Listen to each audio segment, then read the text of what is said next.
Hello, I'm Faith, and welcome to Faith's Take, where I talk about anything and everything that I find interesting. Welcome to my little reaction slash review of the first riff track, or first Mystery Science, my apologies, short, Pipeline to the Clouds, and episode 2, Robot Wars, that are available on the Gizmoplex. I had riff tracks on the brain, because I just now, before I hit play on this, posted my new Every Riff Track short review, which hopefully you have seen by the time you're watching this. If not, go check it out, please. As a Hanukkah goat and Cold War paranoia, so I highly recommend it.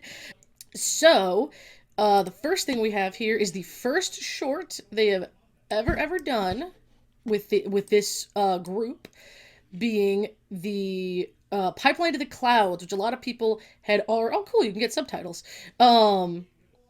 where these guys have not done anything like this before. I'm excited to see, especially because if you watched my video about the first episode, you know they slowed the rift down a lot.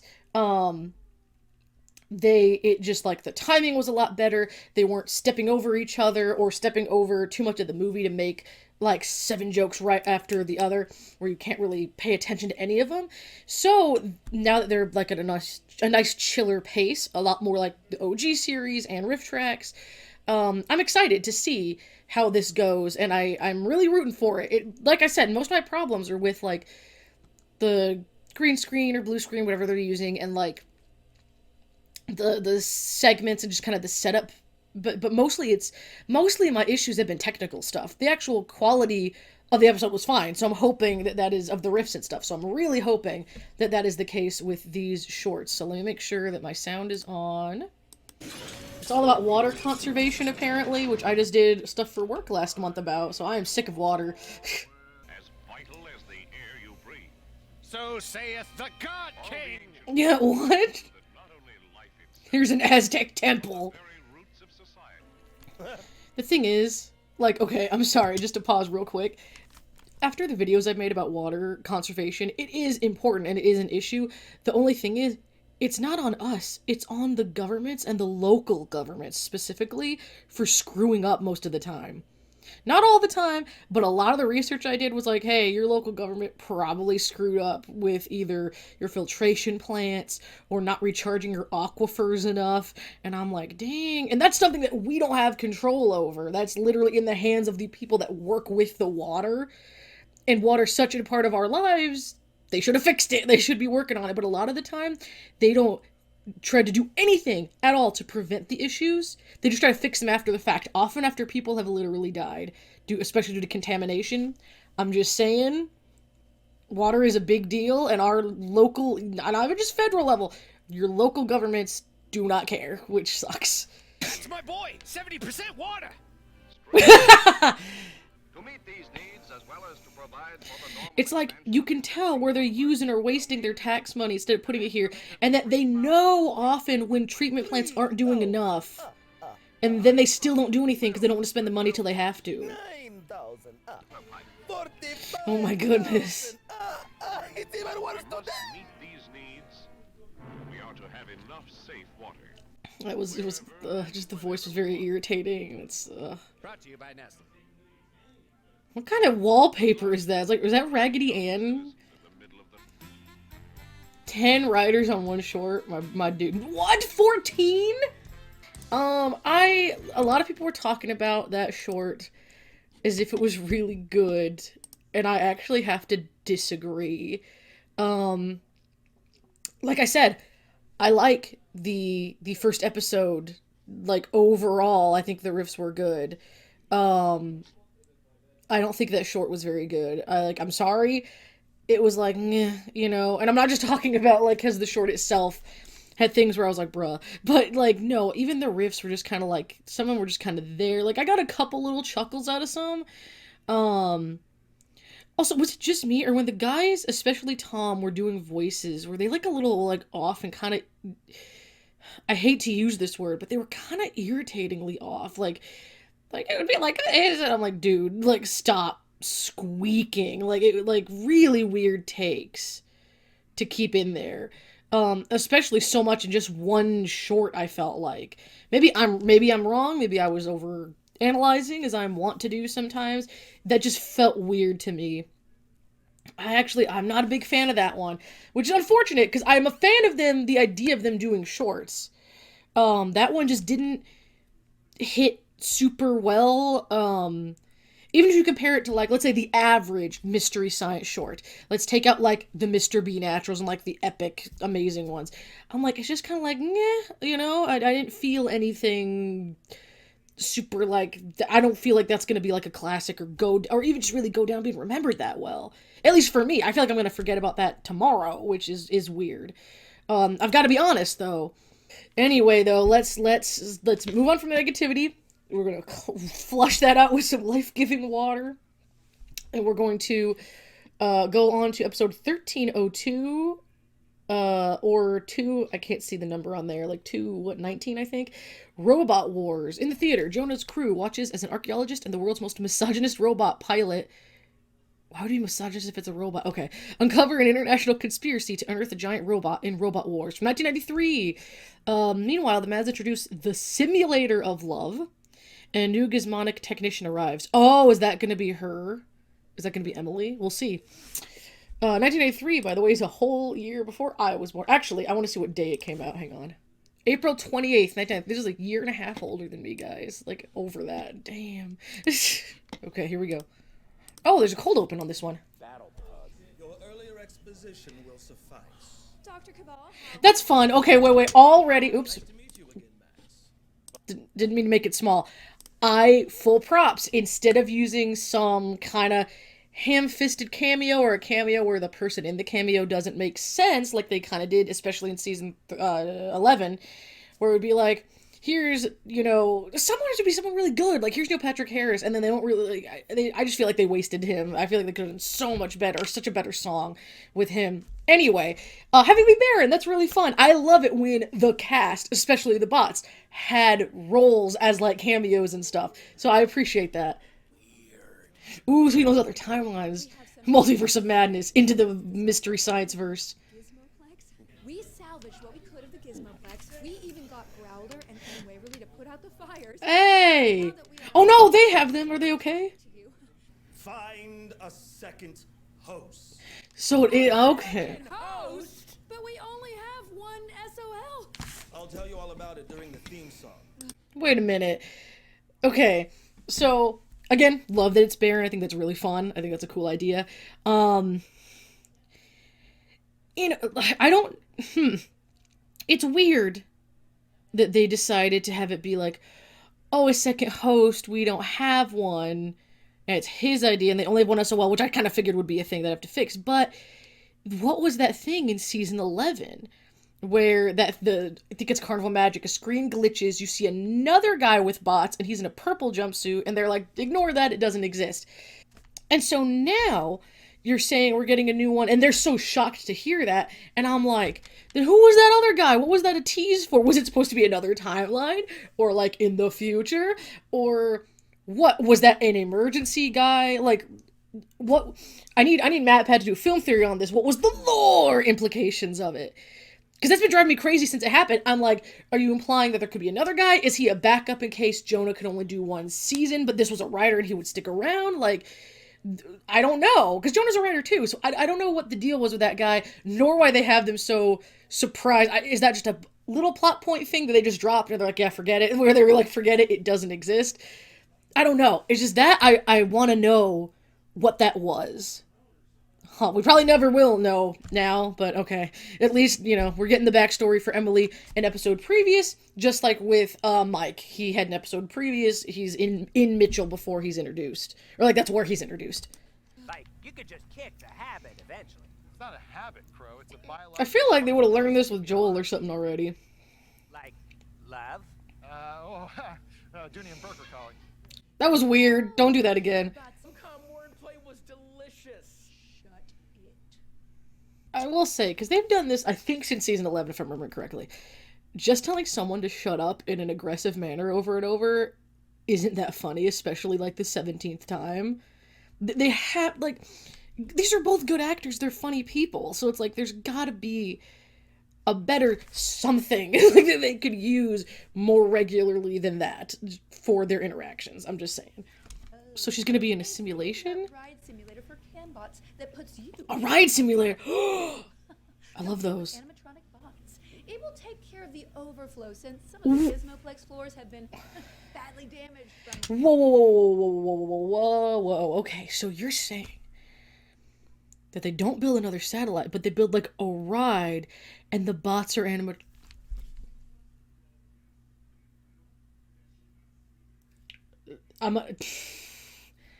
That's brilliant. That's brilliant.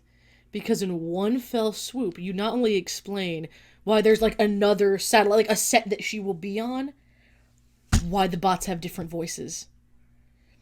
This gives an excuse, because I'm like, I get if you use another performer for that, I guess, but I thought it was interesting that they were doing different bots. Maybe because I think they shot some of the stuff in other locations, so maybe that was it. But still, I'm like, that's still a very weird, because we just got these guys, right? The thing is, in a lot of rides, not all, a lot, animatronics and fake versions of these characters aren't voiced or performed by the same people. Sometimes they are, but sometimes they are definitely not. So that's really funny. So that can explain why the voices are completely different. Which I haven't even heard the voices yet, so I'm very excited to see what they sound like. But that's really funny, because it's like, if you go on, again, not every single one, but certain Disney rides, or especially if they're new rides based on old properties, the voices are going to be different, because the people are either gone or not in the business anymore. Wow, okay. Interesting. I feel like being in a thing like this would be so much slower than like just a normal bus. Riding Mega Robot 2. Secret of the ooze. Well, General, you're Always love a good Ninja Turtles reference. Smash them like tortillas. I mean, it is taco night. What? I guess he means in a tortilla press. I've never heard someone say that it's a smasher for tortillas. What? My last name is Nunez. I have good authority on that. You rang? I rung. I want you to show these. So why is Jiffy just coming in randomly now? They had an excuse in the first season. She was like giving him snacks or whatever. But now she's just like, let me just come waste time for a second. Your safety is completely assured. And by completely, we mean mostly. Thank you. Right? This, because they have like the helmets and stuff. This seems like as if with planes they knew you might be in an air battle in the sky. Oh no, our glass menagerie. Oh, Tennessee Williams. You should apply for grant money. My mom says the glass menagerie is horrible. There goes the entire practical effects budget. I always said you were the best robot pilot we had. Are you hitting on me? I'll see you in my office later. It's weird that he didn't just say you're the best pilot, because you wouldn't say you're the best plane pilot we have. Your safety would have been assured by the Maris 2 magnetic shield defensive mechanism. And your dumb little hat. Your cooperation. We hope you enjoyed. Again, that's like if you got on a plane and then like there was like a attack on it and they're like, oh, this was just a simulation. How? Maybe you should freaking let them know first. My specimen should jerk off. Oh, now I'm a jerk off. My grandmother could pilot that robot better than you. Are you suicidal? Or just I- incompetent? Wait, I will say though, like obviously he didn't even know this was gonna happen the way it did. So it's not his fault they didn't know they were gonna be attacked, first off. So it's not the pilot's fault about it. It's like the people behind like letting the attack happen on a passenger thing. But also, if you have a thing of specimens and you're taking on a robot that already walks all jumpy and weird like that and they get broken, that's kind of on you for not having any padding in your case. Like, not saying this guy isn't going to be a jerk or whatever, I'm just saying that wasn't his fault. Like, her stuff should have been in better care. Like, what the heck? Have a great. Oh, please don't. And you have a lot of nerve. This is really gross. For your own amusement. See, Stumpy? This woman cannot live without me. I think. What the heck? So they started the movie with him telling his boss, like, hey, we have passengers. Why are this is really stupid. Like, let me do the right thing for these passengers. And the boss is like, no, you've got to do this because I tell you to. So they're building it up as if he's like a decent guy that was looking out for the passenger, unless I missed something.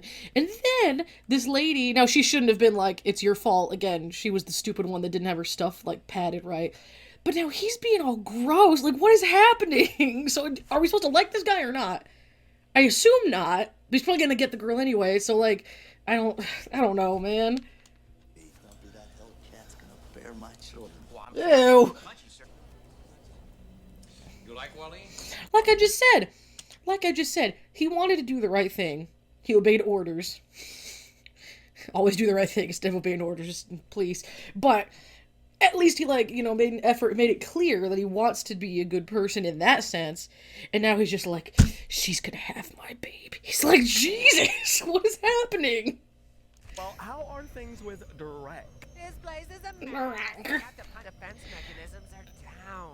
I still don't like the blinking. I think it's bizarre. Hey, I'm trying to do my name. And I think it just gives them an easy excuse to have Crow emote instead of actually having the puppeteering be good enough that he's actually emoting. You know, not saying the puppeteers aren't talented. I don't know their work outside of this. I don't. And the Crow and Tom puppets are hard to have emote because they're the hard plastic kind. But you know you can do it because we've seen Trace do it a million times and really, really well. So to just add the blinking to be like, hey, look, now he's like emoting more, like, you know, it's a little easy. It's a little easy. Hey, That was a really quick change. Dang. I think the best thing about that was the quick change. Like back and forth. That was fun. I always like that kind of thing. But, you know, other than that, just saying what we've been saying about the movie already. A long vacation. Try New Chicago. I understand it's nice. New Chicago. Oh, the fake... The fake names they come up with for cities in the future and these things are so stupid.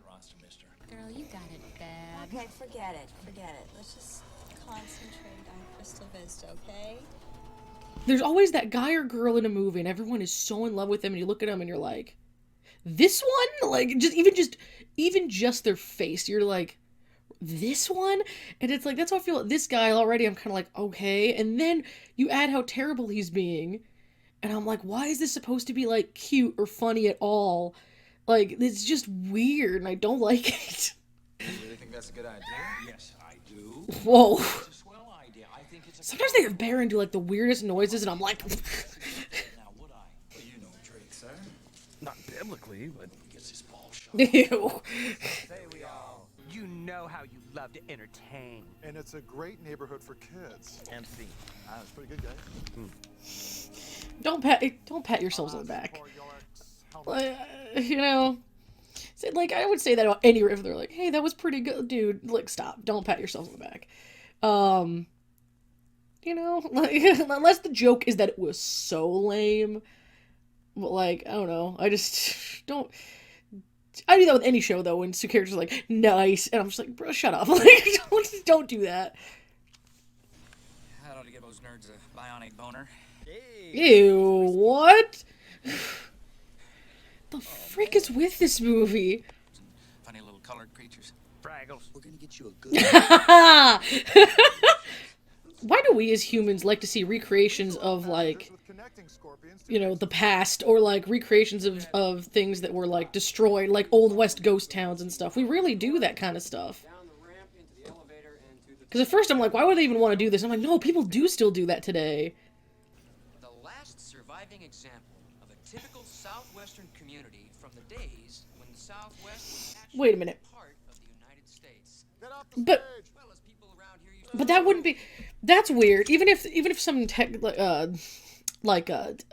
radiation stuff had happened, like they said, a lot of weird stuff has happened to the Earth. Now we have like multiple Old West towns and stuff from like a couple hundred years ago, or like I guess about 150 or so.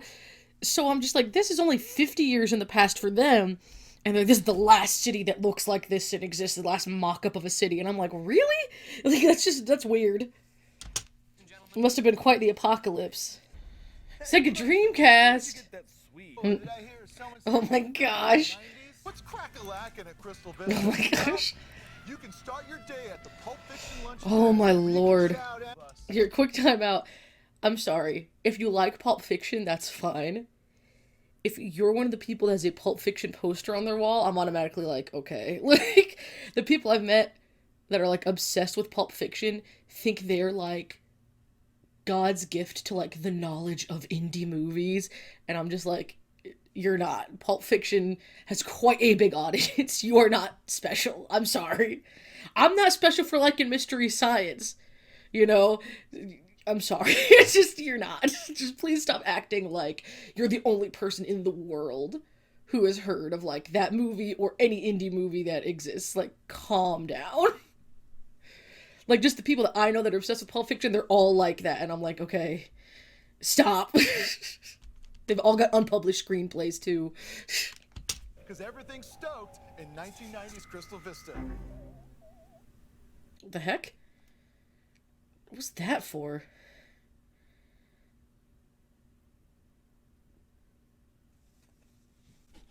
Okay, that was intentional. Okay, wait, okay. I get that you guys are live streaming these. I get there must be some kind of either... I haven't seen any of the live stuff yet, so possibly an ad or some kind of little break, which is understandable for what you're doing.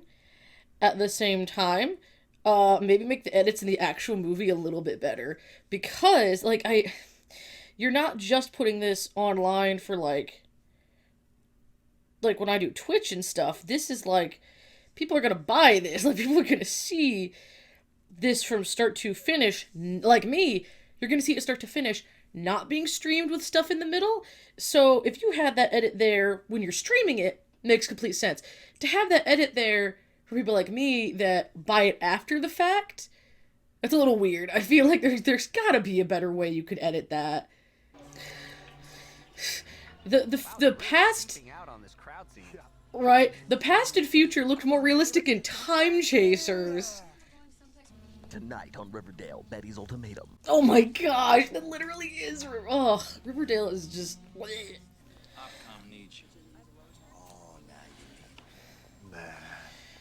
Like, this totally is unearned. This whole thing. Okay, we're gonna hold you hostage, but first we're gonna need you to put on this dress. We're meeting my parents for dinner at P.F. Chang's, and I need you to pretend to be my fiancée. Your name is Georgia. It's a long story. Georgia? Did he mean Georgia? Define miss. Do not kiss him, please. Thank you, Stumpies. I feel seen. That was pretty good. I love when there's like a genuinely really good Mads moment like that. That was funny. Don't forget the recyclables, honey. Having Gypsy come in more is just kind of weird. Like, if you want her in the theater, just put her in the theater. Just having her come down for like no reason every once in a while is just kind of odd. There's your flavor. Was that an Emerald reference? Teach me how to, Dougie. That's Vapo Action! Callback. Don't say you're doing a callback, just do it. You like jazz? Was that a B-movie reference? 10 out of 10. This was really bad. This, I would say that Santo was a much more boring movie. This one was just weird. Like, this was just a crazy movie. It was so bad. It's my third favorite Fraggle Rock song. Dixie Whalen is probably the best Fraggle Rock song. BT dubs. I don't really mean like any kind of war. Robot Wars! No, guys, Robot Wars! Robot Wars! Gentlemen and stop-motion robots of all ages, welcome back. Didn't they just do that yesterday? Or on the other episode? I understand. I really, really hate the design of the props this season. Where it's all just... Now, it's drawn or painted well, but that's it. There's no, like, fun to it, you know? Like, in the other ones, it would have been made out of junk. Or sometimes they would have made the junk look really cool. But, like, it's just drawn on there. Like, you know who could do this easy? Is my sister Madeline. It's like, she could make these so easy. For, like, nothing. You know? I'm just seeing these props, and I'm like... It's all just drawn, and it's like, that's not as fun as when you would build them out of janky stuff, you know? If you want to be like, well, if they built it out of janky stuff, you'd still complain. Here's the thing. At least if they built it out of janky stuff, it's in line with the original show. The original Netflix season, you had stuff that was janky and stuff that was a little bit more effects heavy, so you couldn't quite tell whether they wanted to be in the spirit of the original or kind of show off the money a little bit. So to just have props that look like someone just like took it looks like they took cardboard boxes and just drew on them. We're like, here you go. Again, the drawing's good. I'm not knocking whoever's doing that, but like, it's all flats. The friggin' hallway is flats instead of miniatures. You can't be telling me that was the best way they could do this even with a low budget. Even if they didn't have $6 million behind the entire thing, or even if the Gizmoplex cost way more than I'm thinking it would, as someone that kind of knows how the internet works. Like, maybe it did cost more than I thought, but like, there's still a way to make the props look more interesting than this. I don't know, the refs of this one were good. I feel like, excuse me, I feel like this one was even a little stronger than Santo riffing-wise. Have they been like, are they going to be in my top episodes even for these guys? Probably not. But they're a lot better than, like, the weaker ones. They're like a good middling Jonah and the Bots episodes. So, it's just, like, really, so far, it's mostly just the tech stuff where I'm like, what the heck? Like, the tech stuff and the props where I'm like, dude, I shouldn't be able to tell that it's green screen. They should have an actual tiny set, just a tiny set. You know, they should be able to build actual cool little robotic parts to be on the bots and stuff. You know, that's not what the show's all about, but it's fan-funded. That's what I always bring it back. And I'm not even one of the fans that helped fund it, but it's fan-funded. And I sometimes feel sorry for the people that funded it, depending on how much you put in, when it's like, you can't see the quality in the sets and the bots. I feel like that's kind of unfair. You know, if you want to be like, well, these certain shows cost like millions per episode, but those are shows that have like hundreds of like actors and costumes and set changes, things like that. You literally have 2 sets and like 5 characters. It should not be so hard. The nail in that coffin of like the tech stuff just isn't good this season is that they had the audacity to not even build a hallway. The KTMA hallway is better than this one because it's a built hallway. You can tell that stuff's actually there and tangible. They built the mini hallway and they pulled the little dolly through it or whatever, and it worked. But they didn't even have they had the audacity to not even give that to the people that paid them $6 million. That's my problem with it. You know, I think I mentioned it in the last one, but it's been a few days since I watched it, and I'm watching this, and I'm just like, I'm still mad. Like, that, you know, it's just disappointing. It's just disappointing is all. That's probably my wrap-up for this one, but we'll see. Thank you. At least there's a couple of wires. Jeez, there we go. I do wish the sparks and smoke were real, though. If there were sparks and smoke in the OGs, it was real! Because you have those little caps you can use. You can see the... Okay. Okay. I'm sorry. I can't take it. I'm dying inside. Hey, how you doing? I'm doing just fine. I lied. I'm dying inside. Look near Tom. Look at the back of Tom. You can see the friggin' green screen. I was this close to cursing. I apologize. It, like, you can see the green screen. Like, you can see it. And I'm just like... It's, again... Even that wouldn't be a big deal if he gave us a real set. I just... Okay. Look. Like, you can see it!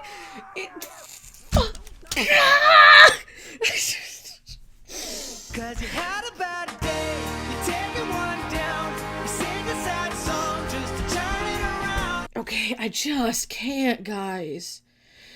You know I love these guys. I love this show. I want it to do well. I want every episode to be great. So far, the riffs are good. Like I've said, the movies themselves have been good. There was a good part with the Mads earlier. Like, overall, it's fine. It's good. But, like, you can't give us a real set. Because these aren't even big sets. Like, I get that the background here with the Mads has to be green screen because it's space. I get that. But they couldn't have made the control panel real. You know, because you could just find that shit at Home Depot, you know? And that you can't make the SOL set real. It's like 10 feet wide. It's a 10-foot wall, if that. And you couldn't even build that out of, like, styrofoam and then spray paint it. You couldn't give us anything so that way that robot puppet didn't start phasing in and out of existence? Like, was the point for it to look cheap? Like, cheaper than the original cheap? Because at least the original had, because they had physical sets. It was made out of garbage. It was made out of trash, stuff they would find at, like, Goodwills and stuff. But it was built. It was there. There was a level of craft to it.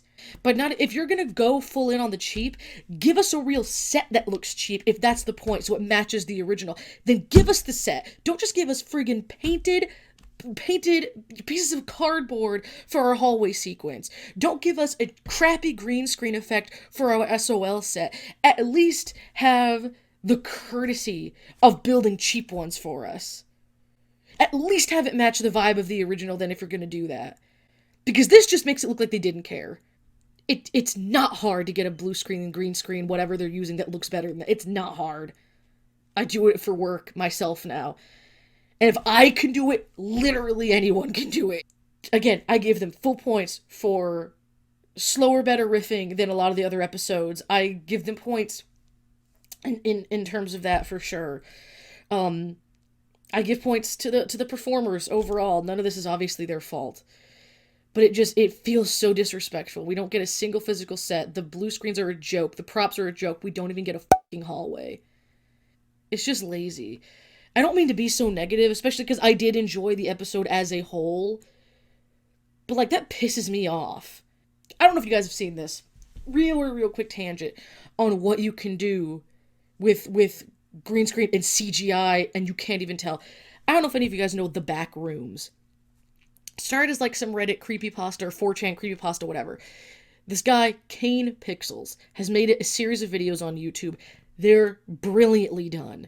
They are complete, as far as I know, either completely or almost completely. I think by now there's a couple human actors that have been in it. Almost 100% animated in Blender. This kid is 16. And it looks real, it looks tangible. And these are a bunch of adults with millions of dollars, and they can't make sure the blue screen doesn't have edges and that the robots don't disappear.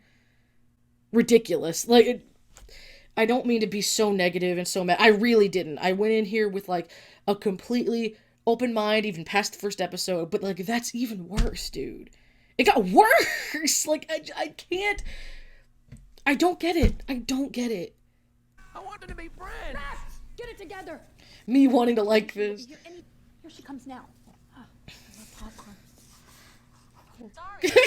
that was funny. You thinking what I'm thinking? Not usually. Yeah, right? What do you mean thinking what you're thinking? Wasn't the whole point? She was being brought into... It's cool that Jonah directed it. That's neat. Oh, let's count the writers. 5. 10. Okay, there we go. Look, if I can just count them on my fingers, I'm like, okay. Fair enough. When it's more than that, then I'm like, too many cooks in the kitchen, please stop. So... Yeah, let's pause this so the music's not too loud. Is that it? Yes. Okay. So, again, overall the episode was good. It was. But damn it. Like, why do they have to? Like, why? I'm tired. Like, I hope you guys know, like, I really don't want to go into these with, like, a negative outlook and being upset or disappointed by anything.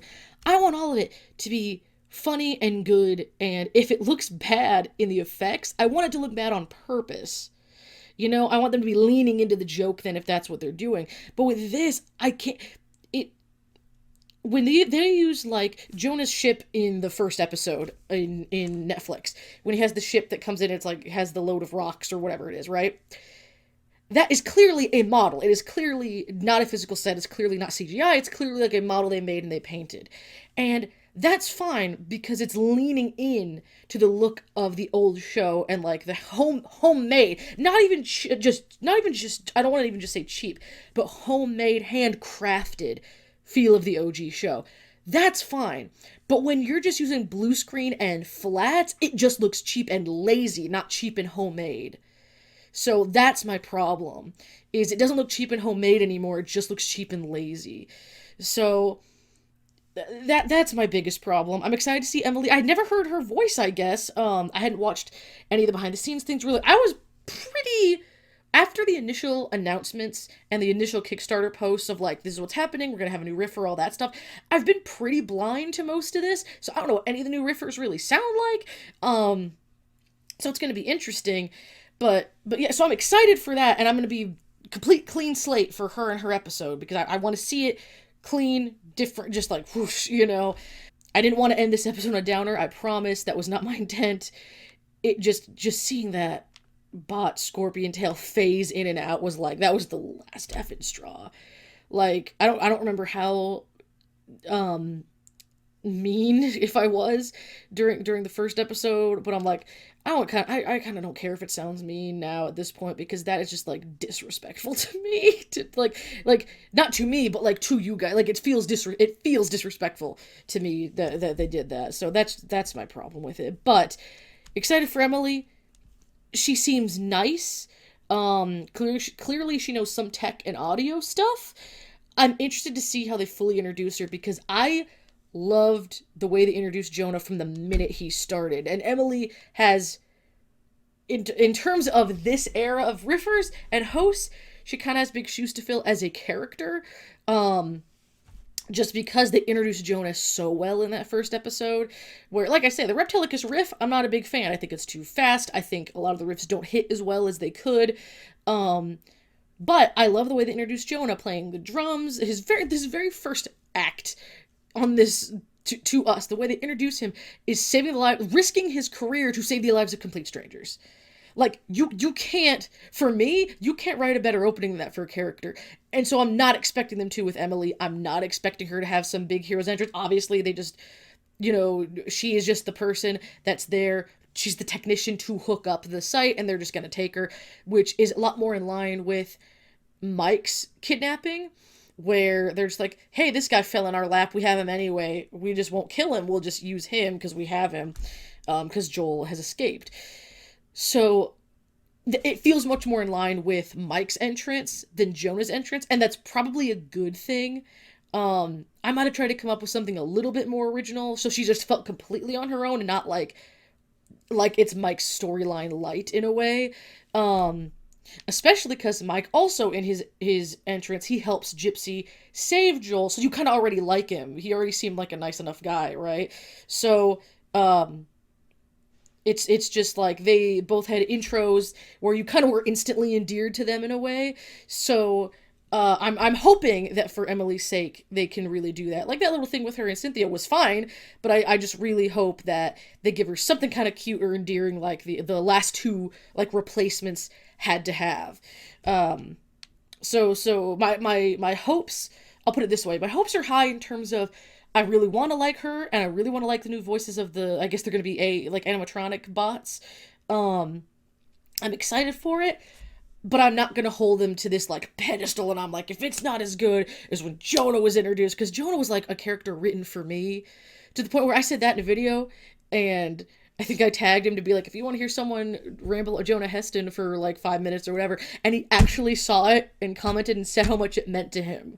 So it's like, you're not going to do better than that, even in real life. Like, you can't do better than Jonah for me. But I'm not holding her to like that standard of like, you don't reflect the kind of character I needed when I was a child. Like, that's not going to happen. I'm just excited to meet her. So I'm going to take a quick break, and there'll be a separate video coming up where I do this next episode. I will be doing, actually, let me see real quick. No, get smaller. There we go. The short, it's a Jonah short, Let's Make a Meal in 20 Minutes. And then the episode 220 or 1303, I think is what it would be, Beyond Atlantis, Emily's first episode. So I hope you guys enjoyed this video, despite my ramblings in it. I'm trying to be as even and fair as I can, but I have to also be honest, you know? So that's what I always try to give you guys, is my honest take on things. I don't want to be solely negative. I also don't want to be a bootlicker, you know? You gotta pick your battles, and you gotta be honest. So, but anyway, I am looking forward to Emily's episode. I hope you are too, and I will see you guys later.